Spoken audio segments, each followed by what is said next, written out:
Bienvenidos, esto es Informe Extra.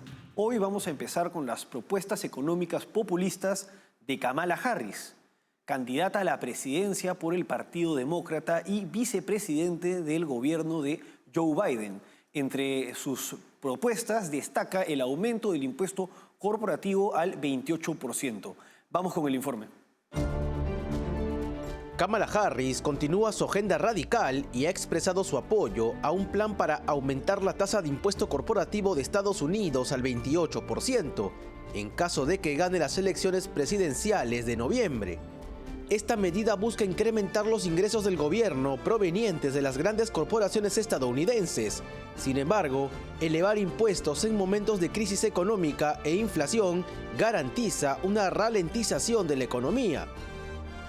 El anuncio de Harris llega antes de la convención del Partido Demócrata en Chicago, donde formalmente se convertirá en la candidata presidencial del partido en medio de una irregular nominación tras la renuncia de Joe Biden. Este aumento contrasta significativamente con la propuesta de su rival, Donald Trump, quien propone reducir la tasa impositiva corporativa al 15%. De implementarse, la tasa en Estados Unidos sería más alta que la del Reino Unido, que tiene el 25%, y una de las más elevadas entre las economías avanzadas. De esta manera, Harris continúa en un discurso de radicalización, con una narrativa antiempresa, buscando controlar precios y además aumentar impuestos, al propio estilo de los gobiernos más radicales de izquierda. Los políticos, al menos en teoría, deberían tener una visión de estadistas. Es decir, que busquen plantear medidas e iniciativas que beneficien a la larga al conjunto de su población y no alternativas políticas y medidas que simplemente sean oportunistas y los beneficien por un tema de coyuntura. Y este es el caso de las medidas que viene proponiendo Kamala Harris. La realidad es que no está mal que los políticos busquen obtener réditos políticos. El problema está en que cuando estos réditos políticos son incompatibles con el progreso del país o incluso cuando son contrarios al beneficio de los ciudadanos. Y bueno, Kamala Harris ha adoptado una retórica bastante populista e incluso polarizadora, ¿no?, de los empresarios contra los trabajadores. Y esto es bastante preocupante porque en caso de poner en práctica diversas medidas que ha anunciado, se vería bastante perjudicada la economía la mayor economía del mundo, la economía de Estados Unidos. Entre otras propuestas, Kamala Harris señala que se va a aumentar el impuesto corporativo del 21% al 28%, algo que contrasta con lo que hizo Donald Trump, que lo redujo del 35% al 21%. También señala la iniciativa de la prohibición federal de la especulación contra los precios de los alimentos, un crédito fiscal para proporcionar $6.000 por niño a las personas que tengan hijos durante el primer año de vida del niño y además $25.000 como cuota inicial para las personas que adquieran por primera vez un inmueble, una casa. Además, está esta retórica pues, de la clase trabajadora y la clase media en contra de los grandes propietarios y las empresas, las grandes corporaciones. Y como parte de esta retórica ha señalado, por ejemplo, que busca reducir impuestos a unos 100 millones de estadounidenses a la vez que aumentar impuestos a las grandes empresas. Y hace unos días señaló lo siguiente, y cito: las grandes corporaciones no pueden explotar injustamente a los consumidores para generar ganancias corporativas excesivas. Y bueno, el enfoque, en principio la intención de reducir los precios en el país y luchar contra la explotación, en principio no está mal. El problema es qué entiende Kamala Harris por explotación y cuáles son las medidas que está proponiendo para que se reduzcan los precios. Y además también es negativa la manera en que se refiere a las ganancias corporativas excesivas. ¿Por qué serían excesivas? Entonces tenemos que acá hay un enfoque socialista que es incompatible pues, con las ideas de la libertad económica que en general han conducido al progreso de las distintas sociedades avanzadas de Occidente. Y el punto es que Kamala Harris no pretende que la economía se regule por la oferta y la demanda, sino que ella estaría esperando que sean los burócratas de Washington quienes determinen cómo se establecen los precios a través de más Estado y controles y impuestos a las empresas que de alguna manera son quienes dan trabajo y dinamizan la economía. Y bueno, además de esto, se sabe pues, que medidas como las que propone han fracasado históricamente y que generan desabastecimiento, aumento de precios e inflación. Con respecto al aumento de precios, tenemos que este se ha dado durante el gobierno de Joe Biden, un gobierno al que pertenece Kamala Harris en su calidad de vicepresidente. Incluso ella misma ha reconocido que los precios de los alimentos durante el gobierno de Donald Trump eran menores en un discurso hace pocos días en Carolina del Norte. Veamos sus declaraciones. A loaf of bread cost 50% more today than it did before the pandemic. Ground beef is up almost 50%. Bueno, lo que ella señala significa que durante el gobierno de Donald Trump los precios de los alimentos eran menores y también significa que sería responsabilidad del gobierno demócrata el aumento de precios en alimentos que se ha dado en los últimos años.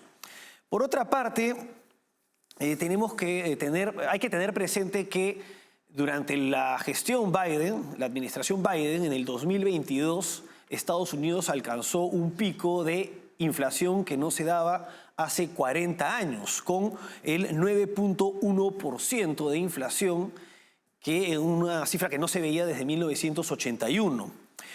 Y al tema de lo preocupante de sus medidas económicas, sus iniciativas, sus propuestas económicas, está que Kamala Harris pertenece a un gobierno que además no ha podido solucionar el tema de la crisis migratoria al sur de Estados Unidos.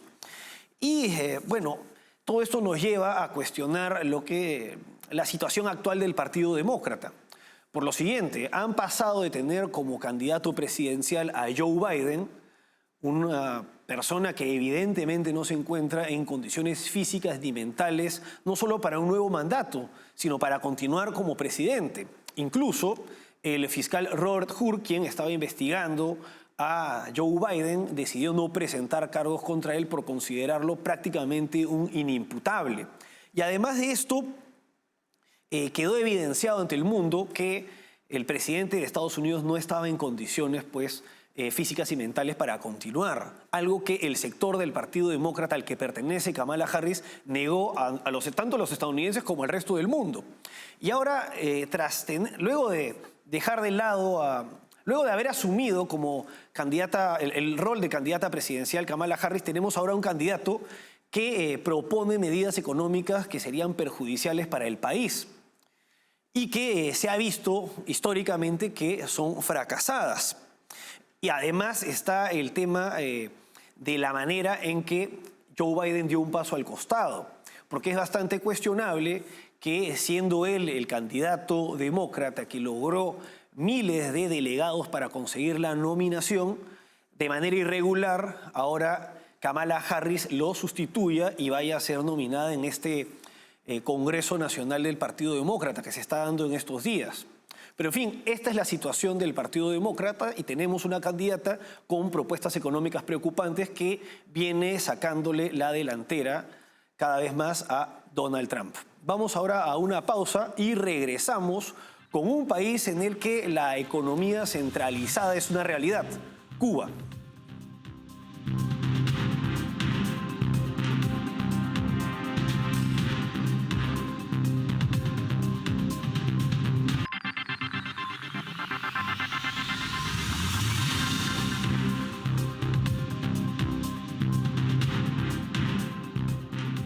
Seguimos en Informe Extra. En el 2021, la dictadura cubana autorizó la creación de pequeñas empresas. Sin embargo, ahora han adoptado una serie de medidas que no hacen más que afectar a estos pequeños negocios, perjudicando aún más la economía de la isla. Vamos con el informe. La dictadura cubana ha intensificado sus medidas sobre las pequeñas y medianas empresas privadas que nacieron hace apenas 3 años, eliminando algunos de los beneficios fiscales que gozaban y acusándolas de contribuir a tendencias negativas en la economía de la isla. Este lunes, la Gaceta Oficial de Cuba publicó un decreto que refuerza los controles sobre el sector privado, que había sido un respiro para la población en medio de la severa crisis económica. El nuevo decreto elimina la exención de impuestos que las pymes privadas disfrutaban durante su primer año de operación. Además, impone requisitos más estrictos, como la obligación de registrar todas sus operaciones en cuentas bancarias corrientes y comercializar sus productos en moneda nacional. Los emprendedores también deberán obtener autorización de las autoridades municipales para abrir nuevos negocios, asegurándose de que estén alineados con las prioridades económicas locales. Estas disposiciones se enmarcan en una serie de medidas que el gobierno ha implementado desde diciembre para corregir y supuestamente reimpulsar la economía afectada por la inflación descontrolada, la devaluación del peso cubano y un déficit fiscal que alcanza el 22% del PIB. Entre las medidas adoptadas previamente, destaca el aumento del 400% en el precio de la gasolina en marzo pasado. El sector privado había sido un motor para aliviar la escasez de productos básicos en la isla generada por la dictadura. Para junio del 2024 se registraban casi 11.000 pymes en Cuba, que ofrecen servicios esenciales en un contexto donde el sector estatal no ha podido satisfacer las necesidades de la población.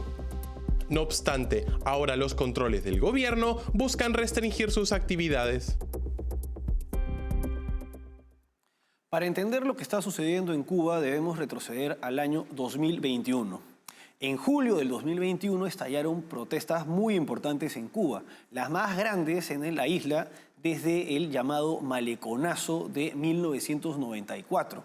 Estas protestas recientes del 2021 son conocidas como el 11J y fueron reprimidas de manera brutal por la dictadura. En ese entonces ya estaba como presidente Miguel Díaz-Canel. Y bueno, el saldo fueron 1.200 detenidos, 700 personas que aún siguen presas, de las cuales 500 han sido condenados a 25 años de cárcel. Y al margen de esta represión, el régimen encabezado por Miguel Díaz-Canel también adoptó otra medida en materia económica, que fue autorizar la creación de pequeñas empresas privadas, microempresas, pequeñas empresas y medianas empresas, que debían estar, esto no implicaba que hubiera una apertura del mercado cubano, porque existen varias restricciones burocráticas. Y estas restricciones han aumentado con una reciente norma publicada hace poco. Y entre las medidas que se establecen con esta nueva ley, tenemos varias que no hacen más que perjudicar a estos pequeños emprendimientos privados. Por ejemplo, se oficializa el Instituto Nacional de Actores Económicos No Estatales a fin de controlar y dirigir la política del Estado con relación a estas pequeñas empresas. Se establece que todas las operaciones comerciales se registren en una cuenta bancaria corriente, que todos los bienes y servicios se comercialicen en pesos cubanos, con ciertas excepciones. Se establece el uso obligatorio de canales digitales de pago. Asimismo, se adoptan las tarifas fijadas por el Ministerio de Economía y Finanzas, a fin de que se respete el sistema de economía centralizada. Además, se establece que solo pueden ser socios de estas empresas los cubanos con residencia efectiva, es decir, los cubanos que viven la mayor parte del año en la isla y los extranjeros residentes. Además, se impone la regla de que una persona natural, es decir, un individuo, no pueda ser socio de más de una de estas empresas. Y además, el incumplimiento de estas medidas constituye en la isla un delito. Es decir, que uno se puede ir preso por fijar un precio que no sea el dispuesto por el Ministerio de Economía y Finanzas. De acuerdo con varios activistas y periodistas, se estaría beneficiando solamente cierto sector de la población cubana con estas empresas privadas, estos negocios. Según señalan estos periodistas y activistas, este nuevo sector privado cubano estaría integrado en buena medida por personas afines al régimen, digamos familiares y personas cercanas a los funcionarios de la dictadura. En las dictaduras comunistas se conoce a este sector social como la nomenclatura, es decir, el sector integrado por las personas que están en el aparato del partido y que, por tanto, en todos los regímenes comunistas el partido está fusionado con el Estado y, por tanto, tienen puestos en el Estado y acceden a las mejores, digamos, universidades, centros de salud, entre otros privilegios. Y, de acuerdo con estos activistas, serían personas cercanas a la gente de la nomenclatura quienes estarían beneficiando o constituyendo este nuevo sector privado, algo que tendría que comprobarse. Bueno, para terminar, queda claro que el sistema económico en Cuba es un sistema históricamente fracasado. Fracasó en la Unión Soviética y en los países de la órbita de la Unión Soviética. En China se tuvo que reformar con medidas capitalistas y fracasa en países que, como Venezuela, adoptan medidas de economía centralizada que no hacen más que empobrecer a sus ciudadanos. Si bien la medida adoptada por la dictadura cubana de autorizar la creación de empresas podía dar un respiro a la economía cubana, estas medidas van por una senda contraria y perjudicial para el conjunto de la población de la isla. Y además llevan a la conclusión de que la economía centralizada ahoga la economía, la limita y acaba siendo perjudicial para la mayoría de la población en beneficio de los burócratas que generalmente acaban lucrando y beneficiándose de sus puestos cómodos en el Estado. Vamos ahora a una pausa y regresamos con México.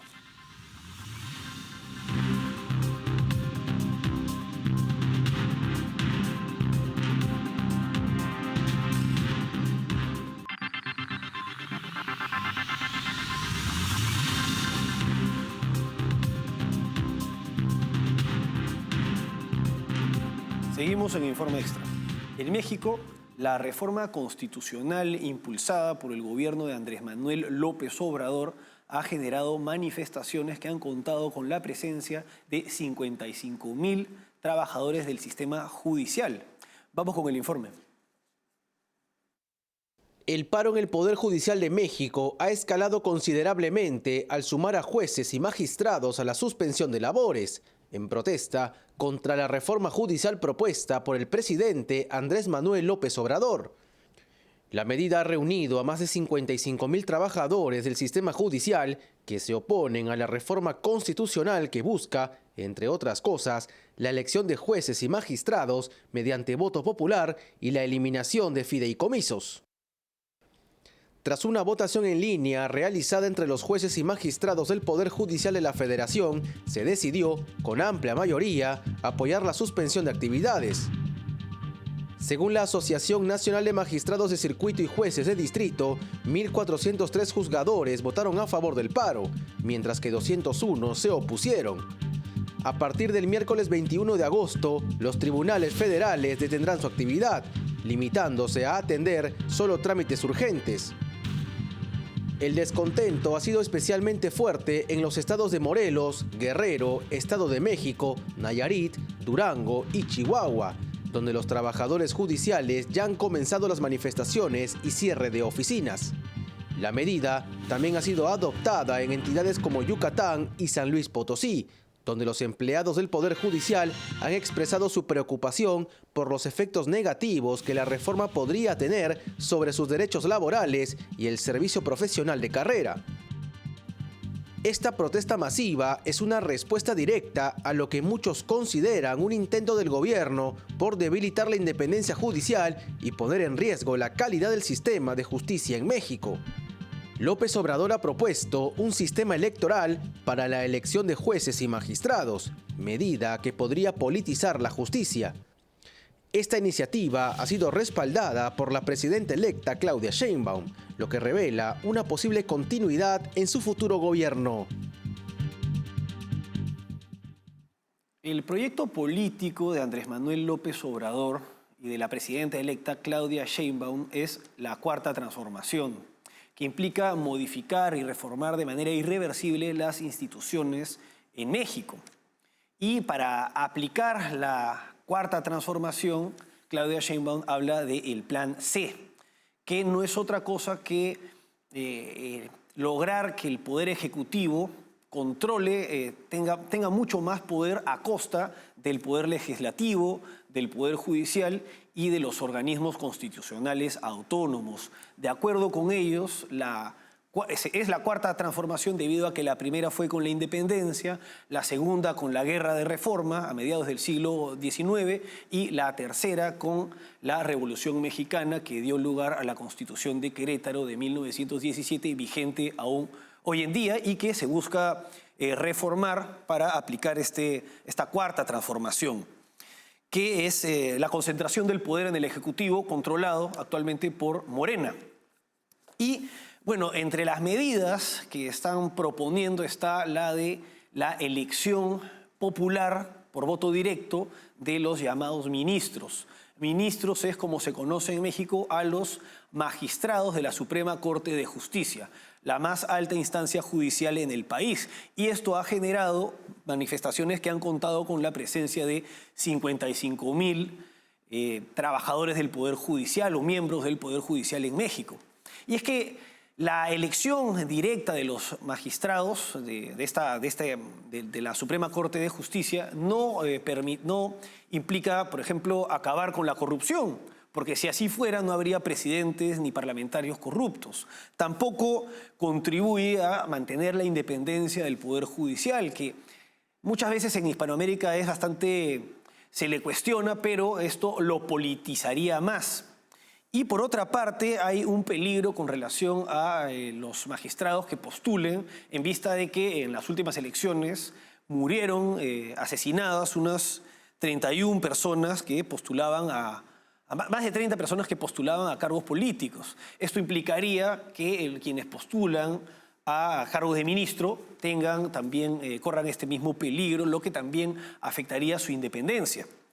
Y bueno, como podemos apreciar, el proyecto político de Morena, ¿no?, de Andrés Manuel López Obrador y de Claudia Sheinbaum, es incompatible con la democracia representativa. Busca incorporar elementos de democracia directa que desborden la democracia representativa y que terminen en la concentración del poder en el Ejecutivo siempre y cuando ellos estén ahí. Y al parecer el objetivo de estas medidas apunta a esto. Bueno, hasta aquí, Informe Extra. Gracias por acompañarnos.